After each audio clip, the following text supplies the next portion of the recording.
गुरुदेव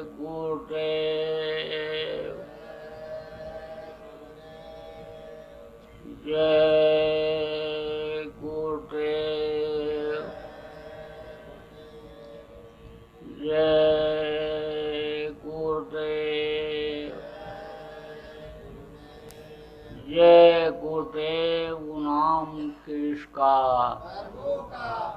जय गुरुदेव नाम किसका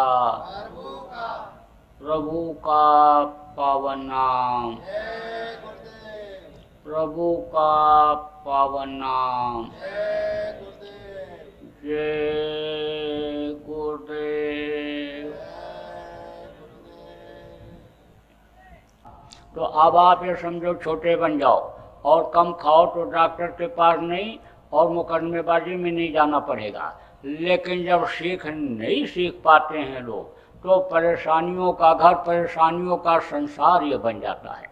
इसमें ऐसे लोग कि जिनसे पूछो कि भाई तुम कभी बीमार हुए, कहेंगे बीमारी तो साथ ही नहीं छोड़ती। कुछ घर ऐसे भी हैं इसमें जिनमें रोज कोई न कोई बीमार रहता है, रोज लड़ाई झगड़ा होता रहता है। बूढ़े न लड़ें जवान न लड़ें तो लड़ते रहते हैं। आप कोई झूठ बोल रहे हैं तो मैं 2 4 10 को बता दूँ, इसी में हाथ रख के बता दूँ और आप अलग से ले जाओ पूछ लो कि सही कर रहे हैं, झगड़ा हो रहा है कि नहीं, बीमारी रहती है कि नहीं। तो आप इस बात को समझो कि दुखों का यह संसार बन गया। उसी दुख के संसार में आदमी उलझ गया। यानी समझ लो वो वादा माँ के पेट का यानी याद नहीं आ रहा है कि जब माँ के पेट में था कहता था प्रभु बाहर निकालो, अब प्रभु कृपा करो यही भांति और सब तज भजन करो दिन राति। और बस इसी गृहस्थी को सुलझाने में यानी उलझ गया। आप देखो कभी कभी आदमी को याद आता है जब किसी मुर्दा को जलवाने के लिए या गड़वाने के लिए शमशान घाट पर जाता है, तो जब तक मुर्दा जलाने की तैयारी होती है तब तक लोग बैठ करके बहुत अच्छी अच्छी बातें करते हैं। क्या गया बेचारे के साथ, सब कुछ यहीं छूट गया। नंगा रह करके भूखा रह करके धन कमाया, मकान बनाया, बाल बच्चों को पढ़ाया लिखाया, रोजी रोजगार में लगाया, धन पुत्र परिवार मान प्रतिष्ठा वैभव सब कुछ होते हुए कोई भी चीज़ साथ नहीं। हंसा अकेले उड़ गया। तो बगल वाला आदमी कहता हाँ भाई बात तो सही, लेकिन एक दिन तो यहाँ सबको आना पड़ेगा। यह शमशान घाट बुलाएगा, ये बेरहम है, बेदर्दी है, यह रहम किसी पर नहीं करेगा, बुलाएगा सबको। यहाँ तो भाई सबको आना ही पड़ेगा। ये मिट्टी का खिलौना यानी मिट्टी में तो ये मिलाएगा ही यहाँ सबका बुला करके। तीसरा कहता है भाई इसीलिए तो कहते हैं कि सब कुछ यहीं के लिए करने में क्यों लगे हुए हो, ये सारी चीज़ें यहीं छूट जाने वाली हैं तो कुछ वहाँ के लिए भी करो। तो चौथा ये कहता है अपने मन में जो नौजवान बैठा रहता है कि बात बिल्कुल सही कह रहे, लेकिन अभी तो हो कैसे पाएगा, रोटी रोटी की समस्या, बच्चे छोटे छोटे, घर मकान बना नहीं, गृहस्थी सेट हो जाए फिर तो मैं अन्य समझ लो कि इसी काम में लग जाऊंगा। अब लौट करके आता है तो गृहस्थी को सेट करने लगता है। तो आज तक गृहस्थी किसी की सेट हुई ही नहीं। जितना ही सुलझाता उतनी उलझती चली जा रही। तो उसका कारण क्या है, वही खाना पीना सीख नहीं पाया, रहना सीख नहीं पाया, मन पर कंट्रोल हो नहीं पाया। आप देखो कहा गया किसी मामले में कि आदमी से किसी मामले में पशु अच्छे हैं। कैसे, कोई खा करके आवे खाना, बढ़िया प्लेट में रसगुल्ला ला के रख दो और कह दो कि खा लीजिए, मीठा खा लीजिए, कहेगा नहीं नहीं पेट भरा हुआ है। अरे थोड़ा सा 1 आध पीस, नहीं नहीं कोई गुंजाइश नहीं, पेट भरा हुआ है। अरे खाने के बाद मिठाई खाई जाती है, पेट में क्या है, बस उठा लेगा और खाएगा। एक खाएगा, अब उसकी तरफ देखो ना, अलग मुँह किए रहो तो दूसरा भी उठा लेगा। फिर बात करते रहो, उधर देखो ही नहीं, उसकी तरफ ध्यान न दो, बात करते रहो। तीसरा उठाएगा, चौथा उठाएगा, पूरा प्लेट साफ कर जाएगा। ये नहीं देखेगा कि अंदर जगह है कि नहीं है। और कुत्ता है, कुत्ता खा पी करके आया है, सूखी रोटी से ही पेट भर के आया, और उसके सामने पुआ पकौड़ी मिठाई डाल दो, खाएगा नहीं। उठाएगा, सूंघेगा और उठाएगा और ले जा करके कहीं छुपा करके रख देगा। जब भूख लगेगी तब खाएगा। संयमित है कि नहीं?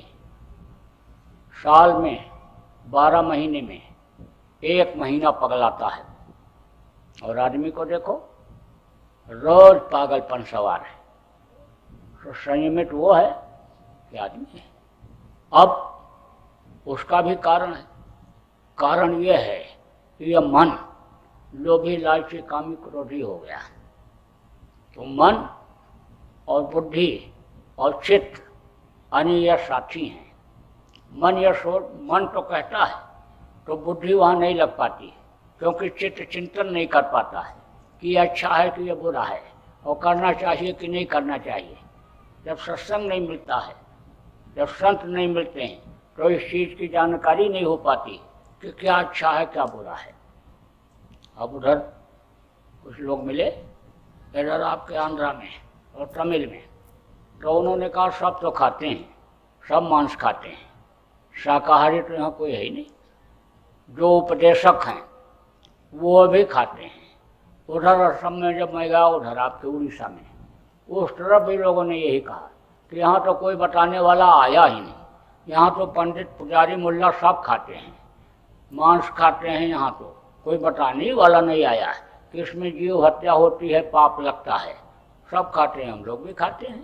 तो अब आप ये समझो कि कुछ लोग तो अज्ञानता में खाते हैं, वो उनका तो बुद्धि ही नहीं काम करती खाना देने, उनको बुद्धि में ही चीज़ नहीं भरी गई।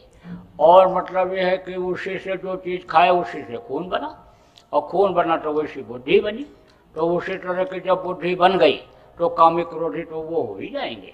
देखो मांसाहारी कितना क्रोधी हो जाते हैं। एक कमरे में 4 बैल बंद कर दो, चारा डाल दो, रात भर खाएंगे, गोबर करेंगे, जुगाली करेंगे, दरवाज़ा खोलोगे सुबह आराम से निकल जाएंगे। एक कमरे में 4 कुत्ता बंद कर दो, रोटी डाल दो, रात भर खाएंगे लेकिन रात भर भूखेंगे। सुबह दरवाज़ा खोलोगे तो किसी का कान कटा हुआ, किसी पूंछ कटी हुई, किसी पैर कटा हुआ, खून बहता हुआ निकले। क्यों? क्योंकि मांसाहारी क्रोधी हैं, बर्दाश्त नहीं कर सकते, तो वो एक दूसरे को नोचते हैं क्रोध में। अब आप ये समझो कि सीख अगर नहीं पाए तो फिर समझ लो कि यानी समझ नहीं पाए, सत्संग नहीं मिला, तो समझ लो कि यही यानी गृहस्थ आश्रम में आदमी फंस जाता है, और उसी में यह समय निकल जाता है। यह सांसों की पूंजी जो मिली है आपको, ये खर्च करने के लिए मिली है। अब ये कैसे खर्च होगी यह भी आपको नहीं पता है। जब आने समझ लो मालूम हो जाता है कि बैठे 12 चले 18, सोवे से 36, रट क्रिया से दूनी हो गई, कह गए कब जगदीश, तब आदमी जो है इसको बचा लेता है और बहुत दिन तक जिंदा रहता है। तो अब आप ये समझो कि सांसों की पूंजी जो गिनकर खर्च करने के लिए मिली है, ये दिन रात खत्म होती जा रही है। दिन रात ये जो आ रहे हैं वो इसको काट रहे हैं। आप तो कहते हो मेरा बेटा बढ़ रहा है, 5 साल का हो गया, आज उसका जन्मदिन है, पूरी मिठाई बनाओ, खाओ, खिलाओ, जश्न मनाओ, खुशी मनाओ, लड़के का जन्मदिन है। अरे लड़के का 5 साल कट गया, कम हो गया, यानी समझ लो कि खुशी नहीं मनानी चाहिए, गम मनाना चाहिए कि 10 साल की इतने साल की उम्र में 5 साल कम हो गया। ऐसे ही ये दिन रात उम्र को काटते चले जा रहे हैं, और जैसे उम्र खत्म होगी बस ये शरीर धड़ाम से गिरेगा। तो इसको लोग क्या कहेंगे? मिट्टी। इतने आदमी आप बैठे हो, अभी किसी के शरीर के ऊपर हाथ रख करके कहो कि यह तुम्हारा मिट्टी है, तो कहेगा नालायक कहीं के, मिट्टी बता रहा है, दिखाई नहीं पड़ता, मोतिया बंद हो गया आँख में, मिट्टी बता रहा है, हीरा जैसी काया को, देव दुर्लभ शरीर को मिट्टी बता रहा है। लेकिन मरने के बाद चाहे राजा का शरीर हो, चाहे महाराजा का, चाहे शेष साहूकार का, चाहे जिसका शरीर हो, लेकिन सबके शरीर को लोग मिट्टी ही कहते हैं और बस उठा करके ले जा करके जला करके ख़त्म कर देते हैं। सारा धन दौलत, रुपया पैसा, घर मकान जिसको अपना कहता रहा वो दूसरे का हो गया, वहीं पर सब छूट गया। कहा गया ना, नंगे पैदा हुए और नंगे करके भेजे जाओगे। शमशान घाट पर जो कपड़ा पहने रहता है, जेवर, आँख कान नाक का, उसको पहना करके कोई भेजता है? सब उतार करके रख लेते हैं। और पैदा होते के नंगे में और घर से बाहर निकालकर शमशान भेजने के नंगे में अंतर होता है। क्या अंतर होता है? जब पैदा होता है तो मुट्ठी बंधी रहती है और जब जाता है तो हाथ फैला करके जाता है। अब वो मुट्ठी में क्या लेकर आता है? सब कुछ मुट्ठी में ही लेकर आता है। समझ जाओ तो सब मुट्ठी में लेकर आता है, और न समझ पाओ तो हाथ फैला करके ऐसे चले गए। आप भी पैदा हुए मुट्ठी में, सब लेकर के आए। क्या लाए? अर्थ, धर्म, काम और मोक्ष, सब कुछ लेकर के आए। समझ जाओ तो सब आपके पास है, चार पदार्थ कर्तव्यता के। और न समझ पाओ, न जान पाओ, न कोई मिले, न बताने वाला मिले, तो अन्य समझ लो सब लूट जाता है, इसी जीवन में खत्म हो जाता है। हाथ फैला करके चले जाओ तो यह शरीर तो खाली हो जाता है। लेकिन जो लोग शरीर के लिए ही सब कुछ करते रहते हैं, उनको यमराज के दूत आते हैं शरीर को खाली कराने के लिए। मार मार करके, काट काट करके, झुलसा करके शरीर को निकालते हैं। शरीर से निकालते हैं जीवात्मा को। आत्मा क्या है ये भी बता दूं। आप बहुत से लोग नए आए हो, पहली बार सुन रहे हो, तो आपको आत्मा के बारे में भी नहीं पता होगा। आत्मा क्या चीज़ है? आत्मा ही शरीर को चलाती है। दुख सुख का अनुभव आत्मा ही कराती है, ठंडी गर्मी का अनुभव आत्मा ही कराती है। यानी ज्ञान आत्मा का ही है। इसमें आप बैठे हो, आपको छुरा भोग दिया जाए तो रोगे और आत्मा निकल गई। शरीर में जब ये नहीं रह गई तो काट दो टुकड़े टुकड़े, कुछ नहीं पता। तो यही है आत्मा। तो आत्मा को जबरदस्ती निकालते हैं, क्योंकि ये इससे निकलना नहीं चाहती है। तो समय पूरा हो जाता है तो मार मार करके, काट काट करके निकालते हैं, झुलसा करके, और पिशाच के शरीर में बंद करके और ले जाते हैं हिसाब कराने के लिए। किसके सामने? यमराज के सामने पेश करते हैं। तो यमराज के पास पूरा लेखा जोखा पूरे जीवन का होता है। अब आप बहुत से लोग ये सोचते हो आंख बचा करके गलत काम कर लो, क्या कहीं कोई देख रहा है? लेकिन जिसको आप नहीं देख पा रहे हो, वो आपके सारे बचपन से लेकर के और इस समय तक के लेखे जोखे को देखता रहा है, और आखिर में अन्य समझ लो वो उसी के आधार पर अन्य सजा बोल देगा। वहाँ न तो कोई वकील मिलेगा, न जज से सिफारिश लगाने वाला कोई मिलेगा, न कोई सेटिंग करने वाला मिलेगा। वहाँ पर यानी यहाँ का विधान ही नहीं चलता है। यहाँ का सारा विधान और यहाँ का सारा नियम और कानून, यहाँ का समझ लो सारा सब कुछ सामान, वो सब यहीं रह जाता है। यहाँ की कोई चीज़ वहाँ जा ही नहीं सकता है। तो वहाँ का नियम अलग है।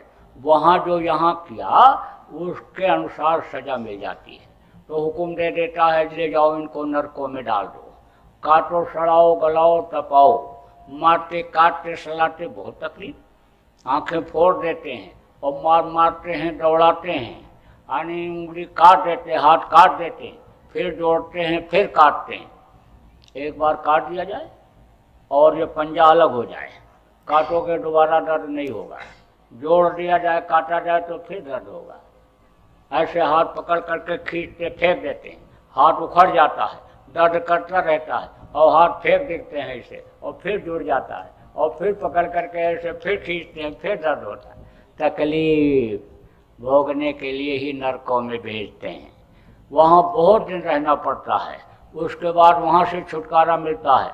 तो कीड़ा मकोड़ा के शरीर में, सांप गोजर बिच्छू के शरीर में, यानी समझ लो कि मुर्गा भैंसा बकरा के शरीर में यही जीवात्मा डाल दी जाती है। इधर उधर जान बचाते फिरते रहो, फिर गाय और बैल की यौन मिलती है, और उसके बाद 9 महीने माँ के पेट में उल्टे लटकने के बाद तब यह मनुष्य शरीर मिलता है।